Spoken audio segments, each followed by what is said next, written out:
ರೇಷ್ಮೆ ಐಸಿರಿ. ರೇಷ್ಮೆ ಕೃಷಿ ತಾಂತ್ರಿಕತೆಗಳನ್ನು ಕುರಿತ ಬಾನುಲಿ ಸರಣಿ. ರೇಷ್ಮೆ ಐಸಿರಿ ಬೆಳೆಯಲು ಕೃಷಿಕರ ಪಾಲಿಗೆ ಸಿರಿಸಿರಿ.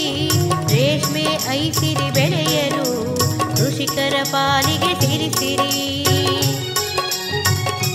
ಕೇಳಿ ಕಾರ್ಯಕ್ರಮ ರೇಷ್ಮೆ ಐಸಿರಿ. ರೇಷ್ಮೆ ಐಸಿರಿ. ರೇಷ್ಮೆ ಐಸಿರಿ. ರೇಷ್ಮೆ ಐಸಿರಿ. ಹಿಪ್ಪು ನೇರಳೆ ಸೊಪ್ಪನ್ನು ತಿಂದು ಹೊನ್ನದಾರದ ಗೂಡನ್ನು ನೇಯ್ದು ರೈತನ ಆದಾಯ ಸುಸ್ಥಿರ ಮಾಡುವ ಕೌತುಕ ಬೆಳೆಯ ರೇಷ್ಮೆ ಐಸಿರಿ. ರೇಷ್ಮೆ ಐಸಿರಿ ಬೆಳೆಯಲು ಕೃಷಿಕರ ಪಾಲಿಗೆ ಸಿರಿಸಿರಿ. ರೈತ ಬಾಂಧವರೇ, ಇಂದಿನ ರೇಷ್ಮೆ ಐಸಿರಿ ಬಾನುಲಿ ಸರಣಿಯಲ್ಲಿ ನೂತನ ರೇಷ್ಮೆ ಹುಳು ಸಂಕರಣ ತಳಿಗಳು ಹಾಗೂ ಜನಪ್ರಿಯ ಡಬಲ್ ಹೈಬ್ರಿಡ್ ತಳಿಗಳನ್ನು ಕುರಿತು ಮೈಸೂರಿನ ಕೇಂದ್ರ ರೇಷ್ಮೆ ಸಂಶೋಧನೆ ಹಾಗೂ ತರಬೇತಿ ಸಂಸ್ಥೆಯ ವಿಜ್ಞಾನಿ ಡಾ ಎಲ್ ಕುಸುಮಾ ಅವರೊಂದಿಗೆ ಸಂದರ್ಶನವಿದೆ. ರೈತನ ಆದಾಯ ಸುಸ್ಥಿರ ಮಾಡುವ ಕೌತುಕ ಬೆಳೆಯ ರೇಷ್ಮೆ ಐಸಿರಿ. ರೇಷ್ಮೆ ಐಸಿರಿ ಬೆಳೆಯಲು ಕೃಷಿಕರ ಪಾಲಿಗೆ ಸಿರಿಸಿರಿ. ಡಾಕ್ಟರ್ ಕುಸುಮಾ ಅವರೇ, ನಮಸ್ಕಾರ. ನಮಸ್ಕಾರ ಸರ್.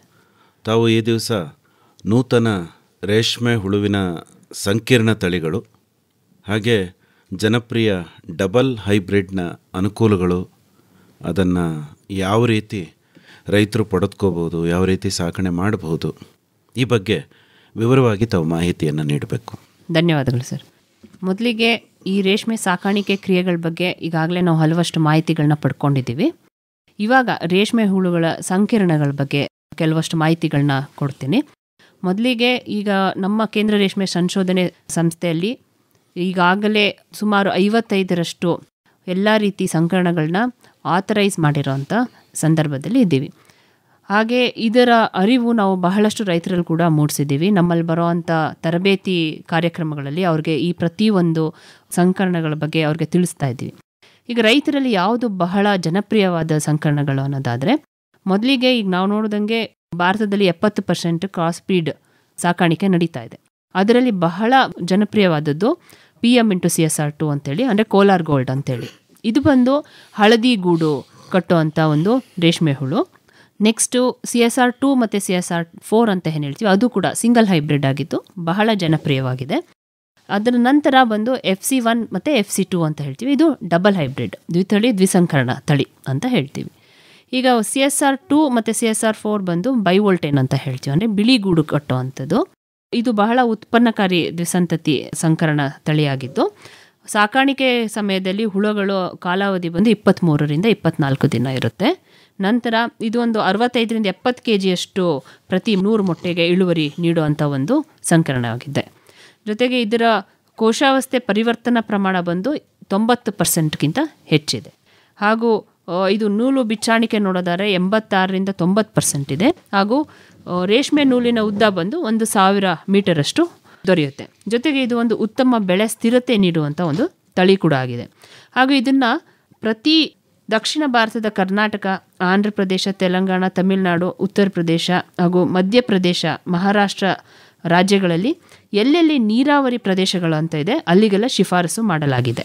ಇದಾದ ನಂತರ ನಮ್ಮಲ್ಲಿ ಇನ್ನೂ ಬಹಳಷ್ಟು ಈ ದ್ವಿಸಂತತಿ ಸಂಕರಣ ತಳಿಗಳು ಕೂಡ ಇದೆ. ಮೊದಲಿಗೆ ಒಂದು CSR16 × CSR17 ಅಂತ ಒಂದು ಹೇಳ್ತೀವಿ. ಇದು ಬಂದು ಮಚ್ಚೆ ಇರುವ ನೀಲಿ ಮಿಶ್ರಿತ ಬಿಳಿ ಬಣ್ಣದ ಹುಳುಗಳು. ಇದು ಕಾಲಾವಧಿ ಬಂದು 23ರಿಂದ 24 ದಿನ ಇರುತ್ತೆ. ಹಾಗೂ ಇದು ಕೂಡ ಬಹಳ ಶುಭ್ರ ಬಿಳಿ ಬಣ್ಣದ ಗೂಡುಗಳನ್ನ ಕಟ್ಟುತ್ತೆ. ಇಳುವರಿ ಬಂದು 65ರಿಂದ 70 kg ಪ್ರತಿ 100 ಮೊಟ್ಟೆಗೆ. ಹಾಗೂ ಇದು ನೂಲು ಬಿಚ್ಚಾಣಿಕೆ ಬಂದು 86ರಿಂದ 90% ಇದ್ದು, ಇದು CSR2 ಮತ್ತು CSR4ಗೆ ಪರ್ಯಾಯವಾಗಿದೆ. ಹಾಗೆ ಇದು ಕೂಡ ನೀರಾವರಿ ಪ್ರದೇಶಗಳಿಗೆ ಶಿಫಾರಸು ಮಾಡಲಾಗಿದ್ದು ಹಾಗೂ ಉತ್ತಮ ಬೆಳೆ ಸ್ಥಿರತೆ ಕೂಡ ನೀಡುತ್ತೆ. ಇದಾದ ನಂತರ ನಮ್ಮಲ್ಲಿರುವಂಥ ಬಹಳ ಪ್ರಸಿದ್ಧ ಜನಪ್ರಿಯವಾಗಿರುವಂಥ ಒಂದು ಹೈಬ್ರಿಡ್ ಅನ್ನೋದಾದರೆ FC1 × FC2. ಇದು 2000ನೇ ಇಸ್ವಿನಲ್ಲಿ ಇದನ್ನು ಡೆವಲಪ್ ಮಾಡಲಾಯಿತು. ಇದು ಕೂಡ ಬಹಳ ಉತ್ಪನ್ನಕಾರಿಯಾಗಿದ್ದು, ಹಾಗೂ ಇದು ಮಚ್ಚೆ ಇರುವಂಥ ಬಿಳಿ ಬಣ್ಣದ ಹುಳುಗಳಿರುತ್ತವೆ. ಹಾಗೂ 23ರಿಂದ 24 ದಿನ ಹುಳುವಿನ ಕಾಲಾವಧಿ ಇದ್ದು, ಇದು ಕೂಡ ಬಿಳಿ ಬಣ್ಣದ ಮಧ್ಯಮ ಹೊರಮೈ ಲಕ್ಷಣದ ಗೂಡನ್ನು ಕಟ್ಟುತ್ತೆ. ಇದರ ಬಹಳ ಅಡ್ವಾಂಟೇಜ್ ಅಂತ ಹೇಳೋದಾದರೆ ಇದು 70ರಿಂದ 75 kg ಪ್ರತಿ 100 ಮೊಟ್ಟೆಗೆ ಗೂಡಿನ ಇಳುವರಿ ಬರುತ್ತೆ. ಹಲವು ಸಂದರ್ಭಗಳಲ್ಲಿ 100 ಮೊಟ್ಟೆಗೆ 100 kg ಬಂದಿರೋಂಥ ಸಂದರ್ಭಗಳು ಇರುತ್ತೆ. ಎಷ್ಟೋ ಜನ ರೈತರು 100ಕ್ಕೆ 110 kg ಇಳುವರಿ ಕೂಡ ಪಡೆದಿದ್ದಾರೆ. ಅಂಥ ಒಂದು ಒಳ್ಳೆಯ ದ್ವಿಸಂತತಿಯ ದ್ವಿಸಂಕರಣ ತಳಿ ಇದು. ಬೇರೆ ಎಲ್ಲ ಪ್ರತಿಯೊಂದು ಗುಣಲಕ್ಷಣದಲ್ಲೂ ನೋಡೋದಾದ್ರೂ ಇದು ಬಹಳ ಮೆಚ್ಚುಗೆನ ಪಡೆದಿದೆ. ಇದರ ಗುಣಮಟ್ಟ ನೋಡೋದಾದರೆ 2A ಇಂದ 3A ಗ್ರೇಡ್ವರೆಗೂ ಇದ್ದು ಉತ್ತಮ ಬೆಳೆ ಸ್ಥಿರತೆ ಕೂಡ ಇದು ಕೊಟ್ಟಿದೆ. ಭಾರತದ ಎಲ್ಲ ನೀರಾವರಿ ಪ್ರದೇಶಗಳಿಗೆ ಶಿಫಾರಸು ಮಾಡಲಾಗಿರುವಂಥ ಒಂದು ದ್ವಿಸಂಕರಣ ತಳಿಯಾಗಿದ್ದು ಇದನ್ನು ಪ್ರತಿ ಸಾರಿ ಶಿಫಾರಸು ಮಾಡಲಾಗಿರೋ ರೇಷ್ಮೆ ಹುಳು ಸಾಕಾಣಿಕೆ ಕ್ರಮವನ್ನು ಅಳವಡಿಸಿಕೊಂಡ್ರೆ ಇದರ ಇಳುವರಿ ತಾವು ಇನ್ನಷ್ಟು ಹೆಚ್ಚು ಪಡಿಬಹುದು. ಸೊ ಇದು ಬಂದು ನಮ್ಮ FC1 × FC2 ಅಂತ ಏನು ಹೇಳ್ತೀವಿ. ಈಗ ನೀವು ಅನ್ಕೋಬೋದು FC1 ಅಂದರೆ ಏನು, FC2 ಅಂದರೆ ಏನು ಅಂತ. FC1 ಅಂದರೆ ಫೌಂಡೇಶನ್ ಕ್ರಾಸ್ 1, ಫೌಂಡೇಶನ್ ಕ್ರಾಸ್ 2 ಅಂದರೆ FC2. ಇದರಲ್ಲಿ ನಾವು ಪ್ರತಿಯೊಂದು ಕ್ರಾಸ್ ಸೆಟಪ್ ಮಾಡಬೇಕು ಅನ್ನೋದಾದರೆ ಒಂದು ಓವಲ್ ತಳಿನ ಒಂದು ಡಂಬಲ್ ತಳಿ ಜೊತೆ ಕ್ರಾಸ್ ಮಾಡ್ತೀವಿ. ಹಾಗೆ ಇಲ್ಲಿ FC1 ಬಂದು ಇದು ಕಡಲೆಕಾಯಿ ಆಕಾರದ ತಳಿಗಳಾಗಿರ್ತವೆ. ಇದರಲ್ಲಿ 2 ತಳಿ ಇರುತ್ತೆ, CSR6 ಮತ್ತು CSR26 ಅಂತೇಳಿ. FC2 ಬಂದು ಅಂಡ ಆಕಾರದ ತಳಿಗಳಾಗಿರುತ್ತೆ. ಇದರಲ್ಲಿ CSR2 ಮತ್ತು CSR27. ಇದರ ಅಡ್ವಾಂಟೇಜ್ ಏನಂದರೆ ಇದರಲ್ಲಿ ಒಟ್ಟು 4 ತಳಿಗಳನ್ನ ಸೇರಿ ಒಂದು ಡಬಲ್ ಹೈಬ್ರಿಡ್ ಡೆವಲಪ್ ಮಾಡಿದ್ದೀವಿ. FC ಅನ್ನೋದು ಒಂದು ಅಡಿಷ್ನಲ್ ಸ್ಟೆಪ್ ಬಂದಂತೆ. ಇದರಿಂದ ನಮಗೆ ಮೊಟ್ಟೆಯ ರಿಕವರಿ ಅಂತ ಏನು ಹೇಳ್ತೀವಿ ಅದು ಬಂದು 15-20% ಜಾಸ್ತಿ ಸಿಗುತ್ತೆ. ಸೊ ಇದೇ ಒಂದು ಪ್ರಮುಖವಾದ ಗುಣಲಕ್ಷಣ ಈ ನಮ್ಮ ಡಬಲ್ ಹೈಬ್ರಿಡ್ನಲ್ಲಿ. ಅದೇ ನಮ್ಮ ಸಿಂಗಲ್ ಹೈಬ್ರಿಡ್ನಲ್ಲಿ ಈ ಒಂದು ಲಕ್ಷಣ ಅಷ್ಟು ಹೆಚ್ಚು ಕಂಡುಬರಲ್ಲ. ಹಾಗಾಗಿ ಪ್ರತಿಯೊಬ್ಬರು ಈಗ ರೈತರಾಗಲಿ ಅಥವಾ ರೀಲರ್ಸ್ಗಳಾಗಲಿ ಅವ್ರಗಳಿಗೆ ಇದು ಬಹಳ ಅಡ್ವಾಂಟೇಜಸ್ ಅಂತಲೇ ಹೇಳ್ಬೋದು. ಇದು ಬಿಟ್ಟರೆ ನಮ್ಮ ಹತ್ರ ಇನ್ನೂ ಒಂದು ಸಿಂಗಲ್ ಹೈಬ್ರಿಡ್ ಇದೆ. ಅದು ಬಂದು ಚಾಮರಾಜ ಅಂತ ಇದ್ರ ಹೆಸರು.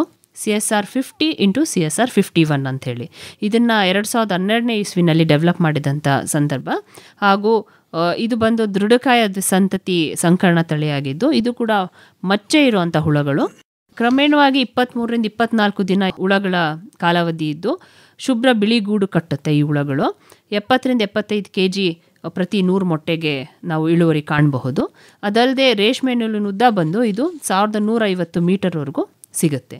ಇದರ ಇನ್ನೊಂದು ಪ್ರಮುಖವಾದ ಗುಣಲಕ್ಷಣ ಅಂದರೆ ಇದು ದೇಶದ ಎಲ್ಲ ನೀರಾವರಿ ಪ್ರದೇಶಗಳಲ್ಲಿ ಮತ್ತು ವ್ಯತಿರಿಕ್ತ ಪರಿಸ್ಥಿತಿಗಳಲ್ಲಿ ಕೂಡ ಇದು ಸೂಕ್ತವಾಗಿ ಸಾಕಾಣಿಕೆ ಮಾಡಬಹುದು ಅಂತ ನಮ್ಮ ಸಂಸ್ಥೆಯಿಂದ ನಾವು ಶಿಫಾರಸು ಮಾಡಿದ್ದೀವಿ. ಅಷ್ಟೊಂದು ಮುಖ್ಯವಾದ ಗುಣ ಏನು ಅನ್ನೋದಾದರೆ ಇದು ಒಂದು ಹೈ ಸಿಲ್ಕ್ ರಿಕವರಿ ಹೈಬ್ರಿಡ್ ಅಂತ ಕರಿತೀವಿ. ಅಂದರೆ ಹೆಚ್ಚು ಸಿಲ್ಕ್ನ ರಿಕವರ್ ಮಾಡಬಹುದಾದಂಥ ಒಂದು ಹೈಬ್ರಿಡ್ ಇದು ಬಂದು ಚಾಮರಾಜ. ಇದು ಬಿಟ್ಟರೆ ನಮ್ಮಲ್ಲಿ ಇವಾಗ ಆಲ್ಮೋಸ್ಟ್ ಪ್ರತಿ ಜಾಗದಲ್ಲೂ FC1 FC2 ಸಾಕಾಣಿಕೆನೇ ನಡೀತಾ ಇದೆ. ಅದು ಬಿಟ್ಟರೆ ನಮ್ಮ ಹತ್ರ ಇನ್ನೂ ಒಂದು ಡಬಲ್ ಹೈಬ್ರಿಡ್ ಅಂದರೆ ಇದು ಬಂದು ಜಯ ಚಾಮರಾಜ ಅಂತ ಇದರ ಹೆಸರು. CSR50, 52, CSR51 × 53. ಇದನ್ನು ಕೂಡ 2012ನೇ ಇಸ್ವಿನಲ್ಲಿ ನಾವು ಡೆವಲಪ್ ಮಾಡಿದಂಥದ್ದು. ಇದರಲ್ಲೂ ಕೂಡ ಮಚ್ಚೆ ಹುಳಗಳಿದ್ದು ಬಿಳಿ ಗೂಡು ಕಟ್ಟೋ ಅಂಥ ಒಂದು ಹೈಬ್ರಿಡ್ ಇದು. ಕ್ರಮೇಣವಾಗಿ ಇದು ಕೂಡ 23-24 ದಿನ ಹುಳ ಸಾಕಾಣಿಕೆ ಇರುತ್ತೆ. 70-75 kg ಪ್ರತಿ 100 ಮೊಟ್ಟೆಗೆ ಇಳುವರಿ ಕೊಡುತ್ತೆ. ಹಾಗೂ ಉತ್ತಮ ಬೆಳೆ ಸ್ಥಿರತೆ ಕೂಡ ನಾವು ಕಾಣ್ಬೋದು. ಇದು ಎಲ್ಲ ನೀರಾವರಿ ಪ್ರದೇಶಗಳಿಗೂ ಹಾಗೂ ವ್ಯತಿರಿಕ್ತ ಪರಿಸ್ಥಿತಿಗಳಿಗೂ ಕೂಡ ಸೂಕ್ತವಾದಂಥ ಒಂದು ದ್ವಿಸಂತತಿ ದ್ವಿಸಂಕರಣ ತಳಿಯಾಗಿದೆ.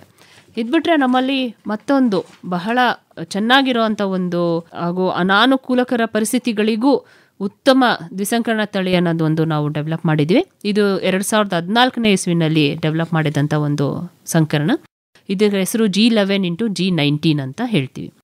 ಏನಿದು G11 G19 ಅಂದರೆ ಇದರಲ್ಲಿ ನಾವು ಒಂದು ಜೆನೆಟಿಕ್ ಮಾರ್ಕರ್ ಅಂತ ಹೇಳ್ತೀವಿ. ಜೈವ ವಿಜ್ಞಾನ ಶಾಸ್ತ್ರ ಬಳಸ್ಕೊಂಡು ಮಾರ್ಕರ್ ಅನ್ವಯಿಸ್ಕೊಂಡು ಅದನ್ನು ನಾವು ಡೆವಲಪ್ ಮಾಡಿದಂಥ ಒಂದು ಹೈಬ್ರಿಡ್ ಇದು ಕೂಡ 65-70 kg ವರೆಗೂ 100 ಮೊಟ್ಟೆಗೆ ಇಳುವರಿ ನೀಡುವಂಥ ಒಂದು ಸಂಕರಣ ಆಗಿದ್ದು ಉತ್ತಮ ಜೀರ್ಣಶಕ್ತಿ ಮತ್ತು ಹೆಚ್ಚಿನ ಸಂಖ್ಯೆಯಲ್ಲಿ ಬದುಕುಳಿಯುವ ಸಾಮರ್ಥ್ಯ ಈ ಒಂದು ನಮ್ಮ ದ್ವಿಸಂಕರಣದಲ್ಲಿ ಇದೆ. ಹಾಗಾಗಿ ಇದರಲ್ಲಿ ಒಂದೇ ವ್ಯತ್ಯಾಸ ಏನಂದರೆ ನಮ್ಮ FC1 FC2 ಬಂದು ಮಚ್ಚೆ ಇರುವಂಥ ಹುಳಗಳು, ಇದು ಬಂದು ಪ್ಲೇನ್ ಹುಳಗಳು, ಮಚ್ಚೆ ಇಲ್ಲದಂಥ ಹುಳಗಳು. ಹಾಗೆ ಇದು ಎಲ್ಲ ಪ್ರದೇಶದ ಮತ್ತು ಎಲ್ಲ ಕಾಲಗಳಲ್ಲೂ ಇದರ ಸಾಕಾಣಿಕೆ ಸೂಕ್ತವಾಗಿರುತ್ತದೆ. ಅಂದರೆ ವರ್ಷದ ಎಲ್ಲ ತಿಂಗಳಲ್ಲೂ ನಾವು ಇದರ ಸಾಕಾಣಿಕೆ ಮಾಡಬಹುದು. ಸೊ ಇದು ಬಿಟ್ಟರೆ ನಮ್ಮಲ್ಲಿ ಇನ್ನು ಹಲವು ಥರ ಈ ಹೈಬ್ರಿಡ್ಗಳು ಕೂಡ ಇದ್ದಾವೆ. ಇದು ಬಹಳ ಜನಪ್ರಿಯವಾದದ್ದನ್ನು ಈಗ ನಾನು ನಿಮ್ಗೆ ತಿಳಿಸ್ಕೊಟ್ಟಿದ್ದೀನಿ. ಈಗ 2023ರಲ್ಲಿ ಏನು ಆಥರೈಸ್ ಆಗಿರೋ ಅಂಥದ್ದಾದರೆ S8 × CSR16 ಅಂತ. ಇದನ್ನು 2015ನೇ ಇಸ್ವಿನಲ್ಲಿ ನಾವು ಡೆವಲಪ್ ಮಾಡಿದ್ರು. ಆಥರೈಸೇಷನ್ ಆಗೋವರೆಗೂ 2023 ಆಯಿತು. ಇದು ಕೂಡ ಒಂದು ಉತ್ಪನ್ನಕಾರಿ ದ್ವಿಸಂಕರಣ ತಳಿಯಾಗಿದ್ದು ಇದು ಮಚ್ಚೆ ಇರುವಂಥ ಹುಳುಗಳು ಹಾಗೂ ಇದು ಕೂಡ 23ರಿಂದ 24 ದಿನ ಸಾಕಾಣಿಕೆ ಕಾಲಾವಧಿ ತೋರಿಸುತ್ತೆ. ಬಿಳಿಗೂಡನ್ನು ಕಟ್ಟುತ್ತವೆ ಹಾಗೂ 70ರಿಂದ 75 kg ಪ್ರತಿ 100 ಮೊಟ್ಟೆಗೆ ಸಿಗುವಂಥ ದ್ವಿಸಂಕರಣ ತಳಿಯಾಗಿರುತ್ತೆ. ಇದರಲ್ಲಿ ಏನು ಬಹಳ ಮೆಚ್ಚುಗೆ ವಹಿಸಿರೋದು ಅಂದರೆ ಇದು ಎಲ್ಲ ಕೃಷಿ ಹವಾಮಾನ ಪರಿಸ್ಥಿತಿಗಳಿಗೆ ಶಿಫಾರಸು ಮಾಡಲಾಗಿದೆ. ಇದಷ್ಟೇ ಅಲ್ಲದೆ ಇದರಲ್ಲಿ ಎಸ್ಸೇಟ್ ಅಂತ ಒಂದು ಏನು ತಳಿ ಇದೆ, ಇದು ರೋಗ ಸಹಿಷ್ಣು ತಳಿಯಾಗಿದ್ದು ಇದರ ಇಳುವರಿ ಬಹಳ ಹೆಚ್ಚು ಸಿಗುತ್ತೆ ಅಂತ ನಾವು ತಿಳ್ಕೊಬೋದು. ಇರುವಂಥ ಎಲ್ಲ ಸಿಂಗಲ್ ಹೈಬ್ರಿಡಿಗೆ CSR2 ಮತ್ತು CSR4 ಅಂತ ಒಂದು ಸಿಂಗಲ್ ಹೈಬ್ರಿಡ್ ಇದೆ, ಅದಕ್ಕಿಂತ ಬಹಳಷ್ಟು ಚೆನ್ನಾಗಿ ಇದು ಇಳುವರಿ ನೀಡಬಲ್ಲ ಅಂತ ಒಂದು ದ್ವಿಸಂತತಿ ಸಂಕರಣ ತಳಿಯಾಗಿದೆ. ಇದು ಬಿಟ್ಟರೆ ನಮ್ಮ ಕೇಂದ್ರ ರೇಷ್ಮೆ ಸಂಶೋಧನೆ ಮತ್ತು ತರಬೇತಿ ಸಂಸ್ಥೆಯಲ್ಲಿ ಈಗ ನಡೀತಿರುವಂಥ ಸಂಶೋಧನೆಯಲ್ಲಿ ತಿಳಿಸ್ಕೊಡ್ಬೇಕು ಅನ್ನೋದಾದರೆ TT21 ಇಂಟು TT56 ಅಂತ ಒಂದು ಹೊಸ ದ್ವಿಸಂಕರಣ ಹೈಬ್ರಿಡ್ನ ನಾವು ಡೆವಲಪ್ ಮಾಡಿದ್ದೀವಿ. ಇದು ಹೈ ಟೆಂಪ್ರೇಚರ್, ಈಗ ಬಹಳ ಸಮಸ್ಯೆ ಇರೋವಂಥ ಒಂದು ಇದು ಅನ್ನೋದಾದರೆ ಜಾಸ್ತಿ ಉಷ್ಣಾಂಶ ಹೆಚ್ಚಿರೋವಂಥ ಕಡೆಗೆ ನಮಗೆ ಯಾವ್ದಾರ ಒಂದು ಹೈಬ್ರಿಡ್ ಕೊಡಿ ಅಂತ ರೈತರು ಕೇಳ್ಕೊತಾ ಇದ್ದಾರೆ. ಅದಕ್ಕೆ ಬಹಳ ಸೂಕ್ತವಾದಂಥ ಒಂದು ಸಂಕರಣ ಅನ್ನೋದಾದರೆ TT21 ಇಂಟು TT56 ಅಂತ ಹೇಳಿ. ಇದು ಬಂದು ಮಚ್ಚೆ ಇರುವಂಥ ಹುಳುಗಳು. ಇದು ಕೂಡ 22ರಿಂದ 23 ದಿನ ಹುಳುವಿನ ಸಾಕಾಣಿಕೆ ಕಾಲಾವಧಿ ಇರುತ್ತೆ. ಇಳುವರಿ ನಮ್ಮ CSR2 ಇಂಟು CSR4 ಅಷ್ಟು ಇದ್ದು ಅಂದರೆ 70ರಿಂದ 75 kg ಇಳುವರಿ ದೊರೆಯುತ್ತೆ. ಇದರಲ್ಲೂ ಕೂಡ ನಾವು ಮೊಟ್ಟೆಯ ರಿಕವರಿ ಏನು ಹೇಳ್ತೀವಿ ಅದು ಕೂಡ 15ರಿಂದ 20% ಹೆಚ್ಚಿದೆ. ಹಾಗಾಗಿ ಇದು ಎಲ್ಲ ಪ್ರತಿಯೊಂದು ಕ್ಷೇತ್ರದಲ್ಲೂ ನಾವು ಇದರ ಸಾಕಾಣಿಕೆನ ಶಿಫಾರಸು ಮಾಡ್ತಾ ಇದ್ದೀವಿ. ಇದು ಬಿಟ್ಟರೆ ಇನ್ನು ಹೆಚ್ಚು ತಿಳ್ಕೊಳ್ಬೇಕು TT ಬಗ್ಗೆ ಅನ್ನೋದಾದರೆ ಇದು ಗೂಡು ಕವಚದ ಅನುಪಾತ ಬಂದು 22ರಿಂದ 23%ವರೆಗೂ ಇದು ಸಿಗುತ್ತೆ. ಜೊತೆಗೆ ಈಗ ನಮ್ಮ ಭಾರತ ದೇಶದಲ್ಲಿರುವಂಥ ಎಲ್ಲ ರೇಷ್ಮೆ ಹುಳುಗಳನ್ನು ನಾವು ಸಂಶೋಧನೆ ಮಾಡಿ ಈಗ ಹೊಸದೇನಾರ ತಳಿ ನಮ್ಮ ಭಾರತ ದೇಶದ ಹುಳುಗಳಿಗೆ ಇಂಟ್ರೊಡ್ಯೂಸ್ ಮಾಡಬೇಕು ಅನ್ನೋ ಒಂದು ನಿಟ್ಟಿನಲ್ಲಿ ಬಲ್ಗೇರಿಯಾದಿಂದ ಕೆಲವಷ್ಟು ತಳಿಗಳನ್ನ ನಾವು ತಂದ್ವಿ.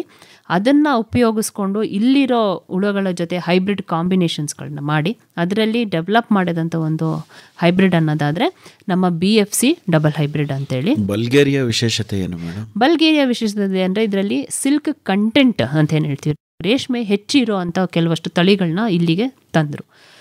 ಇದು ಬಂದು ನಮ್ಮ ಸಂಸ್ಥೆಯಲ್ಲಿ ವಿಜ್ಞಾನಿಗಳಾದಂಥ ಡಾಕ್ಟರ್ ಮಂದಿರಾ ಮೂರ್ತಿಯವರು ಹಾಗೂ ನಮ್ಮ ಮುಂಚೆ ಇದ್ದಂಥ ನಿರ್ದೇಶಕರಾದಂಥ ಡಾಕ್ಟರ್ ವಿ ಶಿವಪ್ರಸಾದ್ ಅವರು ಬಲ್ಗೇರಿಯಾ ಪ್ರವಾಸ ಕೈಗೊಂಡು ಅಲ್ಲಿ ಈ ಒಂದು ಮೆಟೀರಿಯಲ್ ಟ್ರಾನ್ಸ್ಫರ್ ಅಗ್ರಿಮೆಂಟ್ ಮೂಲಕ ಬಲ್ಗೇರಿಯಾ ತಳಿಗಳನ್ನ ಇಲ್ಲಿ ತಂದು ಇಲ್ಲಿ ಹೊಸ ಹೊಸ ಕಾಂಬಿನೇಷನ್ ಸುಮಾರು 428 ಹೊಸ ಕಾಂಬಿನೇಷನ್ಸ್ಗಳನ್ನ ಮಾಡಿದ್ರು, ಏನು ಹೈಬ್ರಿಡ್ ಕಾಂಬಿನೇಷನ್. ಅದರಲ್ಲಿ ತುಂಬ ಹೆಚ್ಚು ನಮಗೆ ಇಳುವರಿ ನೀಡುವಂಥ ಒಂದು ಡಬಲ್ ಹೈಬ್ರಿಡ್ ಯಾವುದು ಅಂದರೆ ಈ ನಮ್ಮ BFC1 ಇಂಟು BFC10.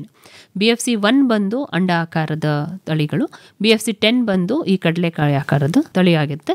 ಇದನ್ನು ಕ್ರಾಸ್ ಮಾಡಿ ಡೆವಲಪ್ ಮಾಡಿ ಒಂದು ಹೈಬ್ರಿಡ್ ಡೆವಲಪ್ ಮಾಡಿದ್ವಿ. ಇದರಲ್ಲಿ ವಿಶೇಷತೆ ಏನಂದರೆ ರೆಂಡಿಟಾ ನಾವು ಈವರೆಗೂ ನೋಡಿದಂತೆ ಪ್ರತಿ ಎಲ್ಲ ಸಂಕರಣಗಳಲ್ಲಿ 5.25-6 ರೆಂಡಿಟಾ ಸಿಗೋದಾದರೆ ಈ ಒಂದು ಡಬಲ್ ಹೈಬ್ರಿಡಲ್ಲಿ 5ರಿಂದ 5.5 ರೆಂಡಿಟಾ ಸಿಗ್ತಾ ಇದೆ. ಅಂದರೆ ರೆಂಡಿಟಾ ಅಂದರೆ ನಮಗೆ 1 kg ರಾ ಸಿಲ್ಕ್ ಪಡೆಯೋದಕ್ಕೆ ಎಷ್ಟು kg ಗೂಡು ಬೇಕು ಅನ್ನೋದು ರೆಂಡಿಟಾ ಅಂತ ಹೇಳ್ತೀವಿ.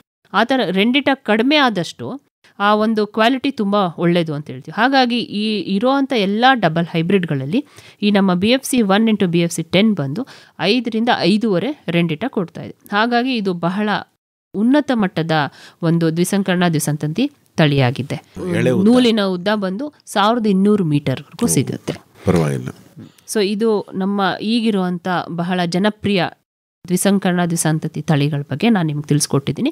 ಅದಲ್ಲದೆ ನಮ್ಮಲ್ಲಿ ಇನ್ನೂ ಸಂಶೋಧನೆ ಮಾಡ್ತಿರೋದ್ರಲ್ಲಿ ಈ ಬಹುವಿಷಾಣು ಅಂದರೆ ಮಲ್ಟಿವೈರಲ್ ಅಂತ ಹೇಳ್ತೀವಿ, ರೋಗ ಸಹಿಷ್ಣು ತಳಿಗಳ ಬಗ್ಗೆ ನಾವು ಸಂಶೋಧನೆ ಮಾಡ್ತಾ ಇದ್ದೀವಿ. ಅದರಲ್ಲಿ RDI-N1 ಅನ್ನೋದನ್ನು ಒಂದನ್ನು ನಾವು ಡೆವಲಪ್ ಮಾಡಿದ್ದೀವಿ. ಇದು ಬಂದು ಈಗ ಹೆಚ್ಚಾಗಿ ನೋಡೋದಾದರೆ ಇಲ್ಲ ಗ್ರಾಸರಿ ಇರುತ್ತೆ ಇಲ್ಲ ಫ್ಲಾಚರಿ ಇರುತ್ತೆ ಅಂತ ಹೇಳ್ತಾರೆ, ಅಂದರೆ ಯಾವುದೋ ಒಂದು ರೀತಿ ವೈರಲ್ ರೋಗ ಕಾಣ್ ಬಂತು ಅಂತ. ಬಟ್ ನಾವು ಒಂದು ಸಾಕಾಣಿಕೆ ಕ್ರಿಯೆಯಲ್ಲಿ ಯಾವ ರೀತಿ ವೈರಲ್ ರೋಗ ಬರುತ್ತೆ ಅಂತ ನಾವು ಕರೆಕ್ಟಾಗಿ ಹೇಳೋದಕ್ಕಾಗಲ್ಲ. ಹಾಗಾಗಿ ಇರುವ 3 ವಿಧಗಳ ವೈರಲ್ ರೋಗಗಳನ್ನ ನಾವೇ ಸ್ವತಃವಾಗಿ ಅದನ್ನು ಇನಾಕ್ಯುಲೇಟ್ ಮಾಡಿ ಅದರಿಂದ ಒಂದು ಹೊಸ ಹೈಬ್ರಿಡ್ನ ಡೆವಲಪ್ ಮಾಡಿದ್ವಿ. ಇದು ಬಂದು ನಮ್ಮ RDI-N1 ಅಂತ. RDI ಅಂದರೆ resistant for DNV, IFV, NPV ಅಂತ ಹೇಳಿ. ಇದು ಬಂದು ಈ 3 ನಾನು ಹೇಳಿದೆ DNV, INV, NPV ಅಂದರೆ ಗ್ರಾಸರಿ ಮತ್ತು ಫ್ಲಾಚರಿ ಕಾಸ್ ಮಾಡೋವಂಥ ಕೆಲವು ವೈರಸ್ಗಳು. ಸೊ ಇದಕ್ಕೆ ಒಂದು ಸಹಿಷ್ಣುತೆ ಹೊಂದಿರುವಂಥ ಹೈಬ್ರಿಡ್ ಬಂದು ಇದು RDI-N1. ಇದು ಕೂಡ ಬಹಳ ಚೆನ್ನಾಗಿ ಇವತ್ತಿನವರೆಗೂ ನಾವು FC1 FC2 ಜೊತೆಗೆ ನಾವು ಕಂಪ್ಯಾರಿಸನ್ ಮಾಡಿ ನೋಡಿದ್ರೆ ಪ್ಯುಪೇಷನ್ ರೇಟು ಅಂದರೆ ಎಲ್ಲಿ ರೋಗ ಇರುವಂಥ ಸಿಚುವೇಶನಲ್ಲಿ ಇದು ಬಹಳ ಚೆನ್ನಾಗಿ ಪ್ಯುಪೇಷನ್ ರೇಟ್ ತೋರಿಸಿದೆ. ಗ್ರಾಸರಿ ಮತ್ತು ಫ್ಲಾಚರಿ ಅಂತಂದರೆ ಹಾಲು ರೋಗ, ಸಪ್ಪೆ ರೋಗಗಳು. ಅದಕ್ಕೆ ನಿರೋಧಕ ಶಕ್ತಿಯನ್ನು ಹೊಂದಿರುವಂಥ ತಳಿಯನ್ನು ತಾವು ಅಭಿವೃದ್ಧಿ ಮಾಡಿದ್ದೀರಿ. ಜೊತೆಗೆ ಸುಂಡ್ಕಟ್ಟು ಸೇರಿಸಿದಿರಿ. ಹೌದು, NPV ಅಂದ್ರೆ ಸುಂಡ್ಕಟ್ಟೆ ಅಲ್ವೇ? ಫ್ಲಾಚರಿ IFV ಅಂತಂದರೆ ಅದು ಇನ್ಫೆಕ್ಷಸ್ ಫ್ಲಾಚರಿ ಫಂಗಲ್ ವೈರಸ್ ಅಂತ ಬರ್ತಾವಲ್ಲ ಅದಕ್ಕೆ. ಮತ್ತೆ ಇನ್ನೂ ಏನೆಲ್ಲ ಕಾರ್ಯಕ್ರಮಗಳು ನಿಮ್ಮ ಸಂಶೋಧನೆಯಲ್ಲಿ ನಡೀತಾ ಇರ್ಬೋದು? ಈಗ ನಾನು ಹೇಳಿದಂತೆ BFC1 ಮತ್ತು BFC10 ಹೈಬ್ರಿಡ್ ಅಂತ ಏನು ಹೇಳ್ತೀವಿ, ಅದು ಬಂದು ನಮ್ಮ ಆಥರೈಸೇಷನ್ ಟ್ರಯಲ್ ಅಂತ ನಡೀತಾ ಇದೆ ಸರ್. ಅಂದರೆ ಯಾವುದೇ ಒಂದು ಸಂಕರಣ ನಾವು ರೈತರಿಗೆ ಕೊಡಬೇಕು ಅನ್ನೋದಾದರೆ ಫಸ್ಟು ನಮ್ಮಲ್ಲಿ ನಾವು ಅಭಿವೃದ್ಧಿ ಪಡಿಸಿದ ತಕ್ಷಣಕ್ಕೆ ನಾವು ಅದನ್ನು ಕೊಡೋದಿಲ್ಲ. ನಮ್ಮ ಕೇಂದ್ರ ರೇಷ್ಮೆ ಮಂಡಳಿಯಲ್ಲಿರುವಂಥ ಪ್ರಾದೇಶಿಕ ರೇಷ್ಮೆ ಸಂಶೋಧನಾ ಕೇಂದ್ರಗಳಲ್ಲಿ ಇದನ್ನು ಮೊದಲು ನಾವು ಟ್ರಯಲ್ಸ್ ನೋಡ್ತೀವಿ, ಅಂದರೆ ಅದನ್ನು ಪರಿಶೀಲನೆ ಮಾಡ್ತೀವಿ. ಅದಾದ ನಂತರ ಇದು ಬಂದು ಒಂದು 10 ಮೊಟ್ಟೆ ಅಲ್ಲಿ ಪರಿಶೀಲನೆ ಮಾಡ್ತೀವಿ. ಅದಾದ ನಂತರ ನೆಕ್ಸ್ಟು ನಾವು ರೈತರ ಲೆವೆಲಲ್ಲಿ, ಅಂದರೆ ಅಂಗಸಂಸ್ಥೆಗಳ ವಿಸ್ತರಣಾ ಪ್ರದೇಶಗಳಲ್ಲಿ ಎಲ್ಲಿರುತ್ತೆ ಈ ನಮ್ಮ RECs ಅಂತ ಹೇಳ್ತೀವಿ, ಅವ್ರದ್ದು ಥ್ರೂ ನಾವು ರೈತರುಗಳಲ್ಲಿ ಕೊಟ್ಟು 20,000 ಮೊಟ್ಟೆನ ಟ್ರಯಲ್ಸ್ನ ನೋಡ್ತೀವಿ. ಅದಾದ ನಂತರ ನಮ್ಮ ಸಂಸ್ಥೆಯ ಹೈಬ್ರಿಡ್ ಆಥರೈಸೇಷನ್ ಕಮಿಟಿ ಏನು ನಮಗೆ ಅನ್ವಯಿಸಿರುತ್ತೆ ಅದರ ಪ್ರಕಾರ 5 ಲಕ್ಷ ಮೊಟ್ಟೆ ಟ್ರಯಲ್ನ ನಾವು ಭಾರತಾದ್ಯಂತ ನಡೆಸ್ತೀವಿ. ಅಂದರೆ ದೇಶದ ಪ್ರತಿ ರಾಜ್ಯಗಳಲ್ಲೂ ಎಲ್ಲೆಲ್ಲಿ ಸಾಕಾಣಿಕೆ ನಡೀತಾ ಇದೆ ಅಲ್ಲಿ ಇದರ ಟ್ರಯಲ್ನ ನೋಡ್ತೀವಿ. ಅದರದ್ದು ಒಂದು ಡೇಟಾನ ನಾವು ಕಲೆಕ್ಟ್ ಮಾಡಿ ನಮ್ಮ ಕಮಿಟಿ ಮುಂದೆ ಇಟ್ಟು ನಂತರ ಇದು ನಾವು ರೈತರಿಗೆ ಆಥರೈಸ್ಡ್ ಹೈಬ್ರಿಡ್ ಅಂತ ಹೇಳಿ ಕೊಟ್ಬಂತೀವಿ. ಸೊ ಈ ಒಂದು ಟ್ರಯಲಲ್ಲಿ BFC1 ಮತ್ತು BFC10 ಇದೆ. TT21 ಮತ್ತು TT56 ಅಂತ ಏನು ಹೇಳಿದೆ ಈ ಆಥರೈಸೇಷನ್ ಟ್ರಯಲ್ನ ಕಂಪ್ಲೀಟ್ ಆಗಿದೆ. ಅದು ಒಂದು ವಿಶೇಷ ಅನ್ನೋದಾದರೆ ಈ ತಿಂಗಳು ಸೆಪ್ಟೆಂಬರ್ 20ನೇ ತಾರೀಕು ನಮ್ಮ ಕೇಂದ್ರ ರೇಷ್ಮೆ ಮಂಡಳಿ 75 ವರ್ಷ ಕಂಪ್ಲೀಟ್ ಮಾಡಿರೋದ್ರಿಂದ ಅದರ ಪ್ಲಾಟಿನಮ್ ಜೂಬಿಲಿ ಕಾರ್ಯಕ್ರಮನ ನಾವು ಹಮ್ಮಿಕೊಂಡಿದ್ದೀವಿ. ಆ ದಿನ ಸಿಲ್ಕ್ ಡೇ ಅಂತ ಏನು ಹೇಳ್ತಿದ್ವಿ, ಆ ದಿನ ಈ TT2156 ಕೂಡ ರೈತರಿಗೆ ರಿಲೀಸ್ ಆಗ್ತಾ ಇದೆ. ಸೊ ಇದೇ ಒಂದು ವಿಶೇಷವಾದ ಒಂದು ಸಂದರ್ಭ ನಾನು ನಿಮಗೆ ತಿಳಿಸ್ಕೊಡ್ತಾ ಇರೋದು ಇವತ್ತು. ಅಂದರೆ ಹೊಸ ತಳಿಯನ್ನು ಬಿಡುಗಡೆ ಮಾಡ್ತಾ ಇರ್ತೀವಿ ನಾವು. ಸೆಪ್ಟೆಂಬರ್ 20ನೇ ತಾರೀಕು ನಿಮ್ಮ CSRTI ಸಂಸ್ಥೆಯ 75ನೇ ವರ್ಷದ ಸೆಂಟ್ರಲ್ ಸಿಲ್ಕ್ ಬೋರ್ಡ್ ಕೇಂದ್ರ ರೇಷ್ಮೆ ಮಂಡಳಿ 75 ವರ್ಷದ ದಿನ ನಾವು ಬಿಡುಗಡೆ ಮಾಡ್ತಾ ಇದ್ದೀರಿ. ಆ ಕಾರ್ಯಕ್ರಮ ಮೈಸೂರಲ್ಲೇ ಕರ್ನಾಟಕ ರಾಜ್ಯ ಮುಕ್ತ ವಿಶ್ವವಿದ್ಯಾಲಯದಲ್ಲಿ ನಡೆಯಿರುವಂಥ ಕಾನ್ವೊಕೇಶನ್ ಹಾಲ್ ಅಂತ ಏನು ಹೇಳ್ತೀವಿ ಅಲ್ಲಿ ನಾವು ಹಮ್ಮಿಕೊಂಡಿದ್ದೀವಿ. ಸೆಪ್ಟೆಂಬರ್ 20ನೇ ತಾರೀಕು ಅವತ್ತು ಇದು ಎಲ್ಲ ರೈತರಿಗೆ ಬಿಡುಗಡೆ ಆಗ್ತಾ ಇದೆ. ಈ ಗೂಡುಗಳ ದೃಷ್ಟಿಯಲ್ಲಿ ಬಂದಾಗ ತಾವೇ ಹೇಳ್ತಿರಲ್ಲ, ಈ ಓವಲ್ ಗೂಡು ಮತ್ತೆ ಡಂಬಲ್ ಅಂದರೆ ಕಡಲೆಕಾಯಿ ಆಕಾರದ ಗೂಡು, ಇವುಗಳ ನಡುವೆ ಏನು ವ್ಯತ್ಯಾಸ ಮೇಡಮ್? ವ್ಯತ್ಯಾಸ ಹೇಳೋದಂದ್ರೆ ಇದು ಒಂದು ತಳಿಯ ಗುಣಲಕ್ಷಣ. ಓವಲ್ ಬ್ರೀಡ್ಸ್ ಅಂತ ಹೇಳಿ, ಓವಲ್ ತಳಿ ಇಲ್ಲ ಡಂಬಲ್ ತಳಿ ಅಂತ ಹೇಳ್ತೀವಿ. ಆಗ ನೋಡೋದಾದ್ರೆ ಈಗ ಗುಣಲಕ್ಷಣ ಪ್ರಕಾರ ಹೋಗೋದಾದ್ರೆ ಮೆಜಾರಿಟಿ ಇನ್ನೊಂದು ಹೇಳೋದಂದ್ರೆ ಓವಲ್ ಎಲ್ಲ ಬಂದು ಈ ಚೈನೀಸ್ ಒರಿಜಿನ್ ಅಂತ ಹೇಳ್ತೀವಿ, ಡಂಬಲ್ ಬಂದು ಜಾಪನೀಸ್ ಒರಿಜಿನ್ ಅಂತ ಹೇಳ್ತೀವಿ. ಓವಲ್ ಗೂಡುಗಳು ಹೆಚ್ಚಾಗಿ ಏನಂದರೆ ಪ್ಲೇನ್ ಹುಳಗಳೇ ಇರುತ್ತೆ, ಅಂದರೆ ಅದ್ರ ಮೇಲೆ ಮಚ್ಚೆ ಇರೋದಿಲ್ಲ. ಡಂಬಲ್ ಗೂಡು ಅನ್ನೋದಾದರೆ ಡಂಬಲ್ ಗೂಡು ಕಟ್ಟುವಂಥ ಹುಳುಗಳೆಲ್ಲ ಮಚ್ಚೆ ಇದ್ದಂಥ ಹುಳುಗಳಿರುತ್ತೆ. ಮಚ್ಚೆನಲ್ಲೂ 3 ವಿಧಗಳಿರುತ್ತೆ. ಒಂದು ತಲೆ ಮೇಲೆ ಇರುವಂಥ ಮಚ್ಚೆ, ಇನ್ನೊಂದು ತಲೆ ಮತ್ತು 3ನೇ ಸೆಗ್ಮೆಂಟ್ ಅಂತ ಏನು ಹೇಳ್ತೀವಿ ಅಲ್ಲಿರುತ್ತೆ. ಅದು ಬಿಟ್ಟರೆ 8ನೇ ಸೆಗ್ಮೆಂಟಲ್ಲಿ ಎಲ್ಲಿ ಮಚ್ಚೆಗಳಿರುತ್ತೆ ಅನ್ನೋದೇ ಒಂದು ಬ್ರೀಡ್ ಕ್ಯಾರೆಕ್ಟರ್, ಅಂದರೆ ಆ ಒಂದು ತಳಿಯ ಗುಣಲಕ್ಷಣ ಅದು. ಹೀಗೆ ನಾವು ಹೇಗೆ ಒಂದು ತಳಿಯಿಂದ ತಳಿ ಹೇಗೆ ನಾವು ಗುರುತಿಸ್ಬೋದು ಅನ್ನೋದಾದರೆ ಈಗ CSR6 ಅಂತ ಏನು ಹೇಳ್ತೀವಿ ಅದರಲ್ಲಿ 3 ಮಚ್ಚೆಗಳಿರುತ್ತೆ. CSR16ನಲ್ಲಿ ಇನ್ನೂ ಹೆಚ್ಚಿರುತ್ತೆ. ಸೊ ಈ ಒಂದು ಮಚ್ಚೆ ಇರೋ ಅನ್ನೋದೇ ತಳಿನ ಗುರುತಿಸೋ ಅಂತ ಒಂದು ಕ್ಯಾರೆಕ್ಟರ್ ಅಂತ. ಅಂದರೆ ರೇಷ್ಮೆಗಾಗಲಿ ರೇಷ್ಮೆ ಗೂಡಿನ ಗುಣಮಟ್ಟಕ್ಕಾಗಲಿ ರೇಂಡಕ್ಕಾಗಲಿ ಹೌದು ವ್ಯತ್ಯಾಸಗಳಿರುತ್ತೆ. ಖಂಡಿತ ಬಹಳಷ್ಟು ವ್ಯತ್ಯಾಸ ಇದೆ. ಹೀಗೆ ಹೇಳೋದಂದರೆ ಈ ಓವಲ್ ಗೂಡಿನಲ್ಲಿ ಏನಾದ್ರೆ ರೀಲಬಿಲಿಟಿ ಅಂತ ಏನು ಹೇಳ್ತೀವಿ ಅದು ಬಹಳ ಹೆಚ್ಚಿರುತ್ತೆ. ಡಂಬಲ್ಗಳಲ್ಲಿ ಏನಾದ್ರೆ ಒಂದು ಡಿವಿಯೇಷನ್ ಅಂತ ಬರುತ್ತೆ, ಅಂದರೆ ಅದ್ರ ಕಡಲೆಕಾಯಿ ಆಕಾರದಿಂದ ಇದ್ದಾಗ ನೀವು ನೋಡ್ಬೋದು ಅಲ್ಲೊಂದು ಡಿವಿಯೇಷನ್ ಇರೋದ್ರಿಂದ ರೀಲಿಂಗಿಗೆ ಅಷ್ಟೊಂದು ಸಪೋರ್ಟಿವ್ ಅಂತ ನಾವು ಹೇಳೋದಿಲ್ಲ. ಆದರೆ ನಾವು ನೋಡ್ಬೇಕನ್ನೋದಾದರೆ ನಾವು ಬ್ರೀಡ್ ಲೆವೆಲಲ್ಲಿ ತಳಿಯ ಮಟ್ಟದಲ್ಲಿ ನಾವು ಇದ್ಕೊಂಡು ಸಂಕರಣ ತಳಿಗಳೇನಿರುತ್ತೆ ಅದು ಮಧ್ಯಮವಾದಂಥ ಒಂದು ಆಕಾರ ಇರುತ್ತೆ, ಅಂದರೆ ಹೈಬ್ರಿಡ್ ಫಾರ್ಮ್. ಇದು ಬಂದು ರೀಲಿಂಗಿಗೆ ಬಹಳ ಅನುಕೂಲವಾದಂಥದ್ದು. ಅಂದ್ರೆ ಈಗ ತಾವು ಕ್ರಾಸ್ ಮಾಡಿದಾಗ ಈ ಓವಲ್ ಗೂಡನ್ನು ಮತ್ತೆ ಡಂಬಲ್ ಶೇಪ್ಡ್ ಗೂಡನ್ನು ಬರುವಂತಹ ಹೈಬ್ರಿಡ್ ಯಾವ ಶೇಪಲ್ಲಿ ಇರುತ್ತೆ? ಅದೇ ಇದು ಮಧ್ಯಮ ಶೇಪ್ ಬರುತ್ತೆ, ಓವಲ್ಲು ಆಗಿರೋದಿಲ್ಲ, ಡಂಬಲ್ಲು ಆಗಿರೋದಿಲ್ಲ, ಇದ್ರದ್ದು ಮಧ್ಯಮವಾದ ಶೇಪ್ ಹೈಬ್ರಿಡ್ ಅಂತಾನೆ ಹೇಳ್ತೀವಿ ನಾವು, ಹೈಬ್ರಿಡ್ ಶೇಪ್. ಪಕ್ಕಾ ನಾವು ಡಂಬಲ್ ಶೇಪ್ ನೋಡಲ್ಲ, ಎಂಟ್ ಶೇಪ್ ತರ ಬರ್ತಲ್ಲ ಕಡಲೆ, ಆ ಥರನೂ ಇರೋದಿಲ್ಲ, ಇಲ್ಲ ಮೊಟ್ಟೆ ಆಕಾರದಲ್ಲೂ ಇರೋದಿಲ್ಲ. Okay okay. ಅಂದರೆ ಈ ಎರಡು ತಳಿಗಳನ್ನು ಸೇರಿಸೋದ್ರಿಂದ ನಿಮಗೆ ಯಾವ್ಯಾವ ಗುಣಗಳು F1 ಹೈಬ್ರಿಡಲ್ಲಿ ಬರುತ್ತೆ ಅನ್ನೋ ನಿರೀಕ್ಷೆ ಇಟ್ಕೊಂಡಿದ್ದೀರಿ ತಾವು? F1 ಇಲ್ಲಿ ನಾವು ಹೇಳೋದಂದ್ರೆ ಹೈಬ್ರಿಡ್ ಫಾರ್ಮಲ್ಲೇ ಹೇಳ್ಕೊಂತೀವಿ ನಾವು. F1 ಅಂತ ಹೇಳೋದಕ್ಕಿಂತ ಹೆಚ್ಚಾಗಿ ಹೆಚ್ಚು ನೀವು ಕಂಡಂತೆ ಸ್ವಲ್ಪ ಡಂಬಲ್ ಆಕಾರದಲ್ಲಿ ಕಾಣಬಹುದು ಅಂತ ಹೇಳ್ತಾರೆ, ಬಟ್ ತೀರಾ ಡಂಬಲ್ ಆಕಾರದಲ್ಲಿ ಇರೋದಿಲ್ಲ, ಇದು ಹೈಬ್ರಿಡ್ ಆಕಾರ ಅಂತಾನೆ ಹೇಳ್ತೀವಿ ನಾವು. ಈಗ ಡಬಲ್ ಹೈಬ್ರಿಡ್ ಅಂದ್ರೆ ಎರಡೆರಡು ಬಾರಿ ಕ್ರಾಸ್ ಮಾಡ್ತೀರಿ ಅಂತನಾ? ಅಂದ್ರೆ ಎರಡೆರಡು ಬಾರಿ ಕ್ರಾಸ್ ಮಾಡು, ಒಂದು ಸ್ಟೆಪ್ ಎಕ್ಸ್ಟ್ರಾ ಬರುತ್ತೆ. ನಾನು ಹೇಳಿದಂತೆ ಫೌಂಡೇಶನ್ ಕ್ರಾಸ್ ಅಂತ ಹೇಳ್ತೀವಿ. ಈಗ ಹೆಚ್ಚು ಜನರು ಏನಂದ್ರೆ ಸಿಂಗಲ್ ಹೈಬ್ರಿಡ್ ಅಲ್ಲಿ CSR2 ಬಂದು ಓವಲ್ ಅಂತ ಹೇಳಿದೆ, CSR4 ಬಂದು ಡಂಬಲ್ ಅಂತ ಹೇಳಿದೆ. ಇದನ್ನ ಡೈರೆಕ್ಟ್ ಕ್ರಾಸ್ ಮಾಡಿ ನಾವು ಹೈಬ್ರಿಡ್ ಡೆವಲಪ್ ಮಾಡ್ತೀವಿ. ಈಗ ಏನಂದ್ರೆ ಒಂದು ಓವಲ್ಲು ಒಂದು ಡಂಬಲ್ಲು ನಮ್ಗೆ ಇಷ್ಟೊಂದು ಇಳುವರಿ ಕೊಡ್ತಾ ಇದೆ ಅನ್ನೋದಾದ್ರೆ ಯಾಕೆ ನಾವು ಓವಲ್ಗೆ ಒಂದು ಫೌಂಡೇಶನ್ ಮಾಡಬಾರ್ದು, ಡಂಬಲ್ಗೆ ಒಂದು ಸೆಪ್ರೇಟ್ ಫೌಂಡೇಶನ್ ಮಾಡಬಾರ್ದು ಅಂದ್ಕೊಂಡು ಓವಲ್ ಮತ್ತು ಓವಲ್ನ ಕ್ರಾಸ್ ಮಾಡಿ ಫೌಂಡೇಶನ್ ಕ್ರಾಸ್ ಫಾರ್ ಓವಲ್ ಮಾಡ್ಕೊಂಡ್ವಿ. ಹಾಗೆ ಡಂಬಲ್ ಮತ್ತು ಡಂಬಲ್ನ ಕ್ರಾಸ್ ಮಾಡಿ ಫೌಂಡೇಶನ್ ಕ್ರಾಸ್ ಫಾರ್ ಡಂಬಲ್ ಮಾಡಿ. ಸೊ ಈ ಎರಡು ಫೌಂಡೇಶನ್ ಕ್ರಾಸಸ್ನ ನೆಕ್ಸ್ಟ್ ಇನ್ನೊಂದು ರೌಂಡ್ ಕ್ರಾಸ್ ಮಾಡಿದ್ರೆ ಅದನ್ನು ನಾವು ಡಬಲ್ ಹೈಬ್ರಿಡ್ ಅಂತ ಡೆವಲಪ್ ಮಾಡಿದ್ವಿ. ಅಂದರೆ ಪೇರೆಂಟಲ್ ಕ್ಯಾರೆಕ್ಟರಿಸ್ಟಿಕ್ಸ್ನ ಸ್ಟೆಬಿಲೈಸ್ ಮಾಡೋದಕ್ಕೋಸ್ಕರ ಮಾಡಿದ್ವಿ. ಬ್ಯಾಕ್ ಕ್ರಾಸಿಂಗ್ ಅಂತಿರಲ್ಲ ಆ ತಾಂತ್ರಿಕತೆನ? ಇಲ್ಲ, ಇಲ್ಲಿ ಬ್ಯಾಕ್ ಕ್ರಾಸಿಂಗ್ ಮಾಡಿಲ್ಲ. ಜನರಲ್ ಏನಂದ್ರೆ ಒಂದು ಕ್ರಾಸ್ ಸೆಟಪ್ ಮಾಡ್ಬೇಕಂದ್ರೆ ಒಂದು ಓವಲ್ ಒಂದು ಡಂಬಲ್ ಇರಬೇಕು. ಓವಲ್ಲೇ ಕ್ರಾಸ್ ಮಾಡಿದ್ರೆ ಕ್ರಮೇಣವಾಗಿ ಕೆಲವಷ್ಟು ಜನರೇಷನ್ ನಂತರ ಅದನ್ನ ನಾವು ಹೈಬ್ರಿಡ್ ಲಾಸ್ ಅಂತ, ಹೈಬ್ರಿಡ್ ವಿಗರ್ ಲಾಸ್ ಆಗುವಂತ ಒಂದು ಚಾನ್ಸಸ್ ಇರುತ್ತೆ. ಸೊ ಅದನ್ನ ನಾವು ಮಾಡೋದಿಕ್ಕೆ ಹೋಗಲ್ಲ. ಸೊ ನಾವೇನ್ ಮಾಡ್ತೀವಿ, ಓವಲ್ ಮತ್ತೆ ಡಂಬಲ್ನ ಕ್ರಾಸ್ ಮಾಡಬೇಕು. ಅದಕ್ಕೆ ಇಲ್ಲಿ ಒಂದು ಓವಲ್ ಫೌಂಡೇಶನ್ ಮಾಡ್ಕೊಂಡು ಒಂದು ಡಂಬಲ್ ಫೌಂಡೇಶನ್ ಮಾಡಿಕೊಂಡು ಆ ಫೌಂಡೇಶನ್ನ ಕ್ರಾಸ್ ಮಾಡಿ ಡಬಲ್ ಹೈಬ್ರಿಡ್ನ ಡೆವಲಪ್ ಮಾಡಿದ್ವಿ. ಇದರಲ್ಲಿ ಪೇರೆಂಟ್ಸ್ಗೂ ಫೌಂಡೇಶನ್ ಕ್ರಾಸ್ಗೂ ಡಬಲ್ ಹೈಬ್ರಿಡ್ಗೂ ನೋಡೋದಾದರೆ 500ರಿಂದ 550 ಮೊಟ್ಟೆ ಪೇರೆಂಟ್ಸಲ್ಲಿ ನೋಡೋದಾದರೆ ಅದರ ಫೌಂಡೇಶನ್ ಕ್ರಾಸಲ್ಲಿ 600ವರೆಗೂ ಮೊಟ್ಟೆ ಸಿಗುತ್ತೆ ಒಂದು ಚಿಟ್ಟೆ ಇಡುವಂಥದ್ದು. ಅದೇ ನಮ್ಮ ಡಬಲ್ ಹೈಬ್ರಿಡಲ್ಲಿ ಬಂದರೆ ಹತ್ತತ್ರ 700ರಿಂದ 725 ಮೊಟ್ಟೆ ಕೊಡೋಷ್ಟು ಅದರ ಸಾಮರ್ಥ್ಯ ಇರುತ್ತೆ. ಸೊ ಇದರಿಂದ ಏನು ಹೇಳಿದೆ, ನಾನು ಸ್ಟಾರ್ಟಿಂಗ್ ಹೇಳ್ದಂಗೆ 15-20% ಹೆಚ್ಚು ನಮಗೆ ಮೊಟ್ಟೆ ಕೊಡೋವಂಥ ಶಕ್ತಿ ಈ ನಮ್ಮ ಡಬಲ್ ಹೈಬ್ರಿಡ್ನಲ್ಲಿ ಇದೆ. ಅಂದರೆ ಫಿಕಂಡಿಟಿ ಬಂದು 20% ಜಾಸ್ತಿ ಇದೆ ಬೇರೆ ಹೈಬ್ರಿಡ್ ಕಂಪೇರ್ ಮಾಡಿಕೊಂಡ್ರೆ. ಅಂದರೆ ಜಾಸ್ತಿ ಮೊಟ್ಟೆ ಇಟ್ಟಷ್ಟು ಜಾಸ್ತಿ ಇಳುವರಿ ಅಂತನ ಲೆಕ್ಕ ಅನ್ಕೋಬೋದು. ಜಾಸ್ತಿ ಅಂದರೆ ಒಂದು ಗೂಡು ಇವತ್ತು ನಾವು ದುಡ್ಡನ್ನು ಇದ್ರಲ್ಲಿ ನೋಡೋದಾದರೆ 1 kg ಗೂಡಿಗೆ 600 ರೂಪಾಯಿ ಕೊಡ್ತಾರೆ, ಆವ್ರೇಜ್ ಇಟ್ಕೊಳ್ಳೋಣ, ಇಲ್ಲ 500 ರೂಪಾಯಿ ಅಂತಲೇ ಇಟ್ಕೊಂಡ್ರು ಈಗ ನಾವು ಹೇಳೋ ಒಂದು ಚಿಟ್ಟೆ 500 ಮೊಟ್ಟೆ ಕೊಡುತ್ತೆ ಅನ್ನೋದಾದರೆ ಒಂದು ಗೂಡಿಗೆ ಆಲ್ಮೋಸ್ಟ್ ನಮ್ಗೆ 1 ರೂಪಾಯಿ ಆಗುತ್ತೆ. ಸೊ ಈಗ ರೈತರ ಲೆಕ್ಕದಲ್ಲಿ ಹೋಗಿದ್ರೆ 500 ರೂಪಾಯಿ ಸಿಗೋ ಜಾಗದಲ್ಲಿ ನಿಮಗೆ 700 ರೂಪಾಯಿ ಸಿಕ್ಕಿದ್ರೆ 200 ರೂಪಾಯಿ ಅಧಿಕ ಹೆಚ್ಚು ಅವ್ರಿಗೆ ಸಿಗುವಂಥ ಆದಾಯ ಇರುತ್ತೆ. ಅದು ನಮ್ಮ ಈ ಡಬಲ್ ಹೈಬ್ರಿಡ್ನಲ್ಲಿ ನಾವು ಕಾಣ್ಬೋದು. ಆದರೆ ಮೊಟ್ಟೆಗಳ ಗುಣಮಟ್ಟ ಒಂದೇ ರೀತಿ ಇರುತ್ತಾ? ಈ ನಮ್ಮ FC1 FC2 ಗುಣಮಟ್ಟ ಮಾತ್ರ ಅಷ್ಟೇ ಚೆನ್ನಾಗಿದೆ ಸರ್. ಹೌದಾ? ಮೊದಲನೇ ಮೊಟ್ಟೆ ಇದ್ದಂಗೆನೆ 600ನೇ ಮೊಟ್ಟೆನೂ ಇರುತ್ತಾ?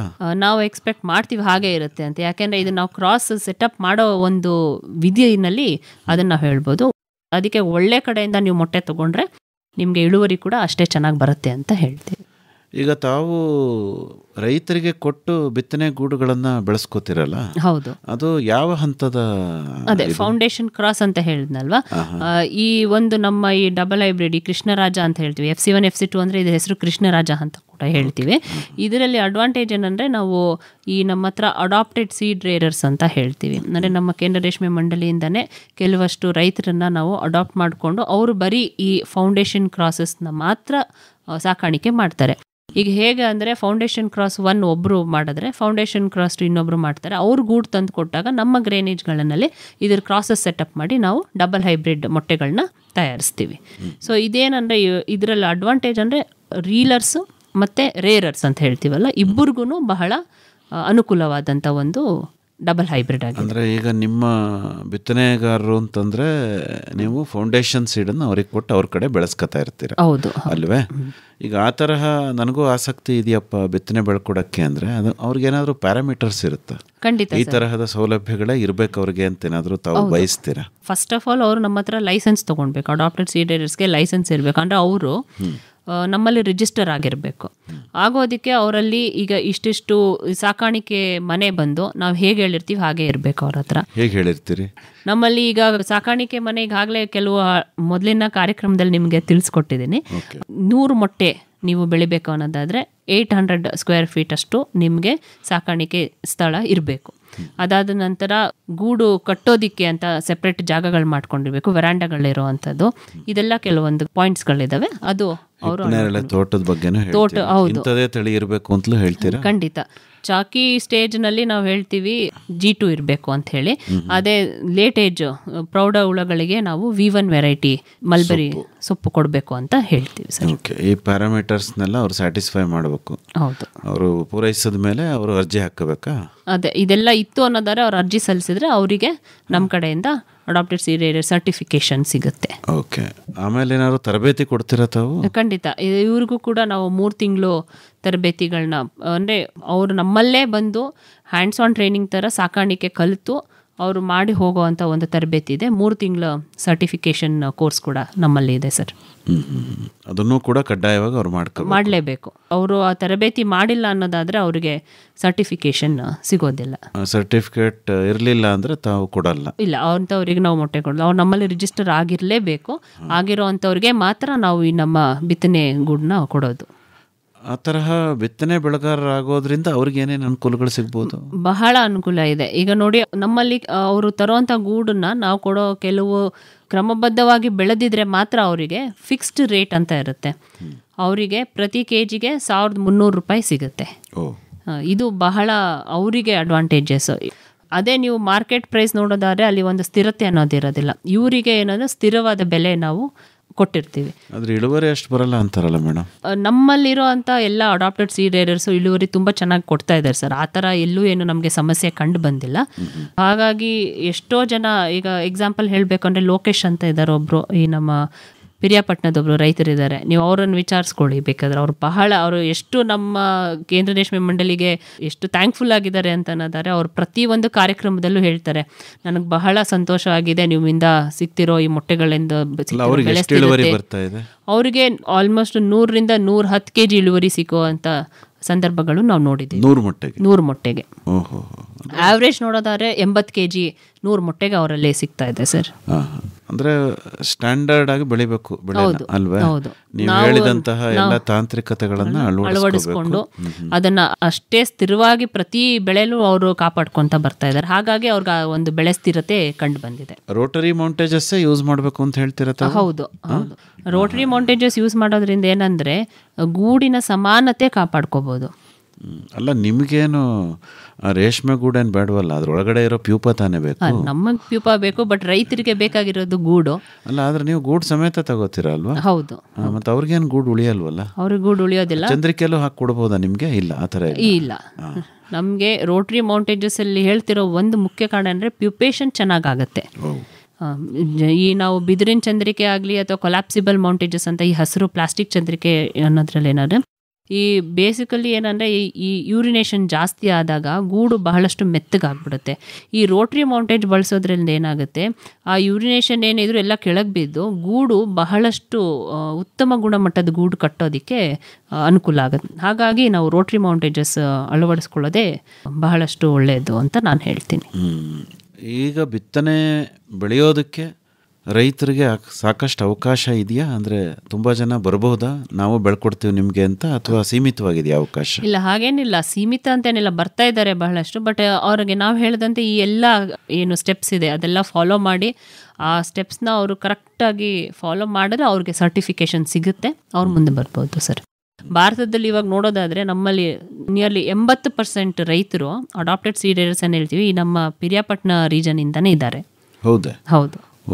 ಸೊ ನಾವು ಒಂದು ನಮ್ಮ ಈ adapted seed areas they are the strength of Indian sericulture.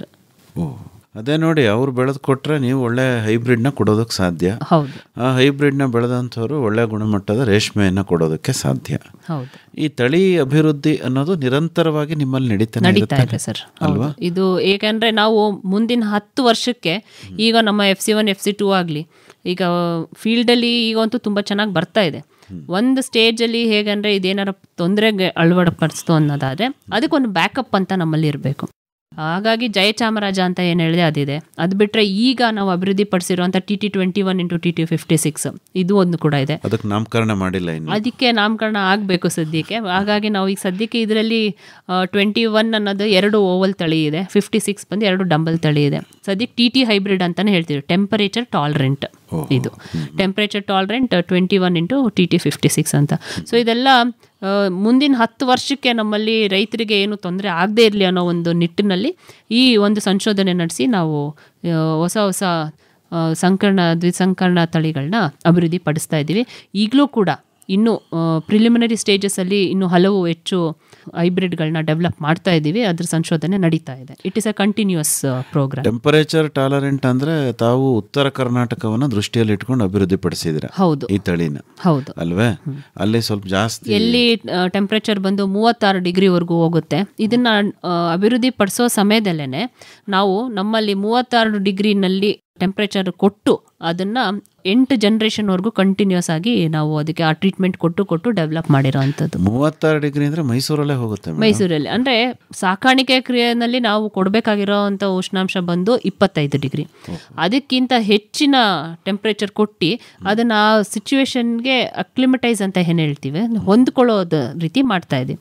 ಮಾಡಿ ಅದನ್ನು ಡೆವಲಪ್ ಮಾಡಿ. ಈಗ ಇದು ನಾವು ನಾರ್ತ್ ಇಂಡಿಯಾ ರೀಜನಲ್ಲೂ ಕೂಡ ಇದರ ಸಾಕಾಣಿಕೆ ನೋಡಿದ್ದೀವಿ ಟ್ರಯಲ್ ಬೇಸಿಸ್ ಮೇಲೆ. ಎಲ್ಲ ಕಡೆ ಒಳ್ಳೆ ಇಳುವರಿ ಬಂದಿದೆ. ಸೊ ಆ ಥರ ನೋಡೋದಾದ್ರೆ ಎಲ್ಲಿ ನಮಗೆ ಬೆಳೆ ಕಂಪ್ಲೀಟ್ ಲಾಸ್ ಆಗ್ತಾ ಅಂತ ಜಾಗಗಳಿದೆ ಅಲ್ಲೆಲ್ಲ ಈ ಒಂದು ಹೈಬ್ರಿಡ್ ಉನ್ನತ ಬೆಲೆನ ನಮಗೆ ಕೊಟ್ಟಿದೆ.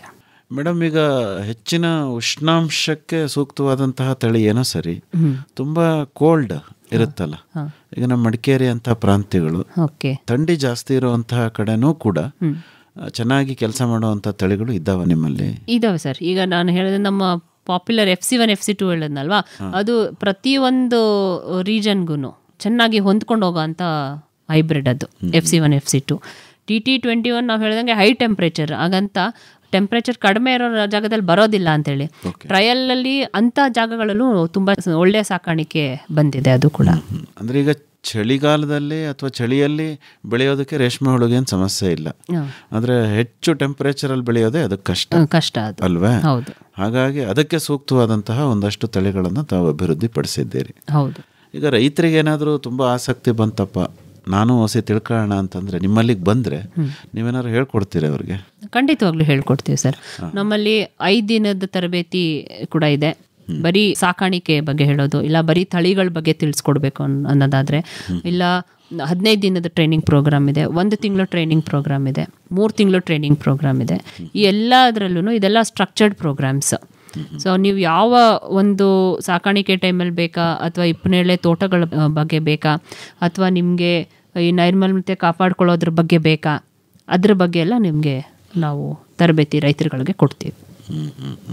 ಈ ತಳಿಗಳ ಬಗ್ಗೆ ಮತ್ತು ತಳಿ ಅಭಿವೃದ್ಧಿ ಬಗ್ಗೆ ತಿಳ್ಕೋಬೇಕು ಅಂತಂದರೆ ಖಂಡಿತವಾಗ್ಲೂ ನಮ್ಮಲ್ಲಿ ಅದಕ್ಕೆ ಅಂತಲೇ ಇಂಟೆನ್ಸಿವ್ ಬಯೋಟೆಕ್ ಟ್ರೈನಿಂಗ್ ಅಂತ ಇದೆ. ಆ ತರಬೇತಿ ನಾವು ಅವ್ರಿಗೆ ಕೊಡ್ತೀವಿ. ಈ ಜೈವಿಕ ತಂತ್ರಜ್ಞಾನವನ್ನು ಕೂಡ ತಾವು ಬಳಕೆ ಮಾಡ್ಕೊಂಡಿದ್ದೀನಿ ಅಂತ ಹೇಳಿದ್ರಿ. ಹೌದು ಅಲ್ವಾ? ಹೌದು. ಅದು ಕೂಡ ತಮ್ಮ ಉಪಯೋಗಕ್ಕೆ ಬಂದಿದೆ. ಬಹಳ ಇಂಪ್ರೂವ್ಮೆಂಟ್ ಬಂದಿದೆ ಅದರಿಂದ. ಹೇಗೆ ಅಂದರೆ ಎಲ್ಲ ರೈತರ ತೋಟದಲ್ಲೂ ನಾವು ಹಿಪ್ಪನೇರಳೆ ಸೊಪ್ಪು ಒಂದೇ ಗುಣಮಟ್ಟದಲ್ಲಿ ಬರುತ್ತೆ ಅಂತ ಹೇಳೋಕ್ಕಾಗಲ್ಲ. ಜೊತೆಗೆ ಕೆಲವು ರಾಜ್ಯಗಳಲ್ಲಿ ಅಥವಾ ಕೆಲವು ಜಾಗಗಳಲ್ಲಿ ಹಿಪ್ಪನೇರಳೆ ಸೊಪ್ಪು ತುಂಬ ಚೆನ್ನಾಗಿ ಬರೋದಿಲ್ಲ.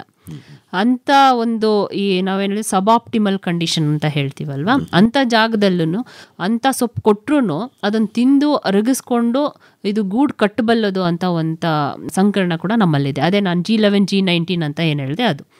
ಅದರಲ್ಲಿ ನಮ್ಮಲ್ಲಿ ಸಿಂಗಲ್ ಹೈಬ್ರಿಡ್ ಕೂಡ ಇದೆ, Gen 3 into Gen 2 ಅಂತೇಳಿ. ಜೆನ್ ಅಂದರೆ ಜೆನೆಟಿಕ್ ಮಾರ್ಕರೇ, ಅಂದರೆ ಇದರಲ್ಲಿ ಅಮೈಲೈಸ್ ಅಂದರೆ ಜೀನ ಶಕ್ತಿನ ಹೆಚ್ಚಿಸೋ ಅಂಥ ಒಂದು ಎನ್ಸೈಮ್ ಅಂತ ಹೇಳ್ತೀವಲ್ಲ, ಅಮೈಲೈಸ್ ಮಾರ್ಕರ್. ಈ ಮಾರ್ಕರ್ನ ನಮ್ಮ ತಳಿಗಳಲ್ಲಿ ಇಂಟ್ರಾಗ್ರೇಷನ್ ಅಂದರೆ ಕ್ರಾಸಸ್ ಮಾಡಿ ಡೆವಲಪ್ ಮಾಡಿರೋವಂಥದ್ದು. ಈ ಜೀನ ಶಕ್ತಿ ಅಥವಾ ಜೀರ್ಣಕ್ರಿಯೆ ಹೆಚ್ಚು ಈ ನಮ್ಮ ವೈಲ್ಡ್ ವೆರೈಟೀಸ್, ಈ ಪ್ಯೂರ್ ಮೈಸೂರು ರೇಸ್ ಅಂತ ಏನು ಹೇಳಿದೆ ಅದರಲ್ಲಿ ಬಹಳ ಚೆನ್ನಾಗಿದೆ.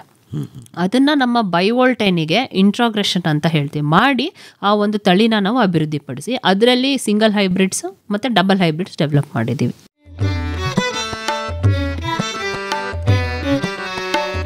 ಕೃಷಿ ನಿರಂತರ, ಹಾಗೆ ಕಲಿಕೆಯೂ ನಿರಂತರ. ಕೃಷಿಗೆಲ್ಲಿದೆ ಅಂತ್ಯ, ಆರಂಭವೇ ನಿತ್ಯ. ಹೊಸ ಪೀಳಿಗೆ ಯುವ ಶಕ್ತಿಗೆ ಮುನ್ನಡೆಯಲು ಬೇಕು. ಆತ್ಮೀಯರೇ, ಕೃಷಿ ಸಂಶೋಧನಾ ಸಂಸ್ಥೆಯೊಂದಿಗೆ ಬೇಸಾಯ ಕಲಿಯುವ ಆಸಕ್ತಿ ನಿಮಗಿದೆಯೇ? ನವೀನ ತಾಂತ್ರಿಕತೆಗಳನ್ನು ಜಮೀನಿನಲ್ಲಿ ಅಳವಡಿಸುವ ಆಸೆಯೂ ಇದೆಯೇ? ಹಾಗಿದ್ದರೆ ತಪ್ಪದೇ ಆಲಿಸಿ ಕೃಷಿ ದೀವಿಗೆ. ಕೃಷಿ ದೀವಿಗೆ ಹೊಸ ಬೆಳಕಿಗೆ ಬೇಕು ಕೃಷಿ ದೀವಿಗೆ. ಮೈಸೂರು ಬಾನುಲಿಯಲ್ಲಿ ಪ್ರತಿ ಬುಧವಾರ ಸಂಜೆ 6:50 ಕೃಷಿ ರಂಗದಲ್ಲಿ ಸಂಶೋಧನಾ ಸಂಸ್ಥೆಯೊಂದಿಗೆ ಕೃಷಿ ಕಲಿಕೆ ಕುರಿತ ಬಾನುಲಿ ಸರಣಿ ಕೃಷಿ ದೀವಿಗೆ. ಕೃಷಿ ದೀವಿಗೆ ಹೊಸ ಬೆಳಕಿಗೆ ಬೇಕು ಕೃಷಿ ದೀವಿಗೆ. ನೋಡಿ, ತಳಿ ಅಭಿವೃದ್ಧಿ ಅನ್ನೋದು ಒಂದು ಬಹಳ ವಿಶೇಷವಾದಂತಹ ಸಬ್ಜೆಕ್ಟ್ ಅಲ್ವೇ? ಹೌದು. ಅಂದರೆ ಈ ತರಹದ ಸಂಶೋಧನೆಗಳು ನಡೀತಾ ಇರೋದ್ರಿಂದಲೇ ಅಲ್ಲಿ ರೈತ ನೆಮ್ಮದಿಯಾಗಿ ರೇಷ್ಮೆ ಕೃಷಿ ಮಾಡ್ತಾ ಇದ್ದಾನೆ. ಡಾಕ್ಟರ್ ಕುಸುಮ ಅವರೇ, ಹೆಚ್ಚಿನ ಮಾಹಿತಿಯನ್ನು ತಮ್ಮಿಂದಲೇ ನೇರವಾಗಿ ನಮ್ಮ ಕೇಳುಗರು ಪಡೆದುಕೋಬೇಕು ಅನ್ನೋದಾದರೆ ಸಂಪರ್ಕಕ್ಕಾಗಿ ತಮ್ಮ ಮೊಬೈಲ್ ಸಂಖ್ಯೆನ ಕನ್ನಡದಲ್ಲಿ ಹೇಳ್ಬೋದಾ? ಹಾಂ, ಖಂಡಿತ ಸರ್. 9480464262. ಇನ್ನೊಮ್ಮೆ 9480464262. ಇನ್ನೂ ಒಂದು ಸರಿ ಹೇಳ್ಬಿಡಿ ಡಾಕ್ಟ್ರೆ. 9480464262. ಒಳ್ಳೆಯದು ಡಾಕ್ಟರ್ ಕುಸುಮ ಅವರೇ, ಇದುವರೆಗೂ ನೂತನವಾಗಿ ತಾವು ಅಭಿವೃದ್ಧಿಪಡಿಸಿರುವಂತಹ ರೇಷ್ಮೆ ಹುಳುಗಳ ಸಂಕೀರ್ಣ ತಳಿಗಳು ಹಾಗೆ ಡಬಲ್ ಹೈಬ್ರಿಡ್ಗಳ ಬಗ್ಗೆ ಬಹಳ ಸೊಗಸಾಗಿ ಮಾಹಿತಿ ನೀಡಿದ್ರಿ. ವಂದನೆಗಳು, ನಮಸ್ಕಾರ. ಧನ್ಯವಾದಗಳು ಸರ್. ರೈತನ ಆದಾಯ ಸುಸ್ಥಿರ ಮಾಡುವ ಕೌತುಕ ಬೆಳೆಯ ರೇಷ್ಮೆ ಐಸಿರಿ. ರೇಷ್ಮೆ ಐಸಿರಿ ಬೆಳೆಯಲು ಕೃಷಿಕರ ಪಾಲಿಗೆ ಸಿರಿ ಸಿರಿ. ನೂತನ ರೇಷ್ಮೆ ಹುಳು ಸಂಕರಣ ತಳಿಗಳು ಹಾಗೂ ಜನಪ್ರಿಯ ಡಬಲ್ ಹೈಬ್ರಿಡ್ ತಳಿಗಳನ್ನು ಕುರಿತು ಮೈಸೂರಿನ ಕೇಂದ್ರ ರೇಷ್ಮೆ ಸಂಶೋಧನೆ ಹಾಗೂ ತರಬೇತಿ ಸಂಸ್ಥೆಯ ವಿಜ್ಞಾನಿ ಡಾಕ್ಟರ್ ಎಲ್ ಕುಸುಮಾ ಅವರೊಂದಿಗೆ ಸಂದರ್ಶನವನ್ನು ಕೇಳಿದಿರಿ. ಬರುವ ವಾರ ಹಿಪ್ಪು ನೇರಳೆಯಲ್ಲಿ ಎಲೆಚುಕ್ಕೆ ರೋಗ ಮತ್ತು ಬೆಂಕಿ ರೋಗಗಳ ನಿರ್ವಹಣೆಯನ್ನು ಕುರಿತು ಮೈಸೂರಿನ ಕೇಂದ್ರ ರೇಷ್ಮೆ ಸಂಶೋಧನೆ ಹಾಗೂ ತರಬೇತಿ ಸಂಸ್ಥೆಯ ವಿಜ್ಞಾನಿ ಡಾಕ್ಟರ್ ಜಿಎಸ್ ಅರುಣ್ ಕುಮಾರ್ ಅವರೊಂದಿಗೆ ಸಂದರ್ಶನವಿದೆ. ರೇಷ್ಮೆ ಐಸಿರಿ. ರೇಷ್ಮೆ ಕೃಷಿ ತಾಂತ್ರಿಕತೆಗಳನ್ನು ಕುರಿತ ಬಾನುಲಿ ಸರಣಿ ಕೇಳಿದಿರಿ. ಹಿಪ್ಪು ನೇರಳೆ ಸೊಪ್ಪನ್ನು ತಿಂದು ಹೊನ್ನದಾರದ ಗೂಡನ್ನು ನೇಯ್ದು ರೈತನ ಆದಾಯ ಸುಸ್ಥಿರ ಮಾಡುವ ಕೌತುಕ ಬೆಳೆಯ ರೇಷ್ಮೆ ಐಸಿರಿ. ಸಹಯೋಗ ಮೈಸೂರಿನ ಕೇಂದ್ರ ರೇಷ್ಮೆ ಸಂಶೋಧನೆ ಹಾಗೂ ತರಬೇತಿ ಸಂಸ್ಥೆ. ಶೋಧನ ಸಂಸ್ಥೆಯ ಸಹಕಾರ ಕೃಷಿಕರ ಪಾಲಿಗೆ ಭರಪೂರ.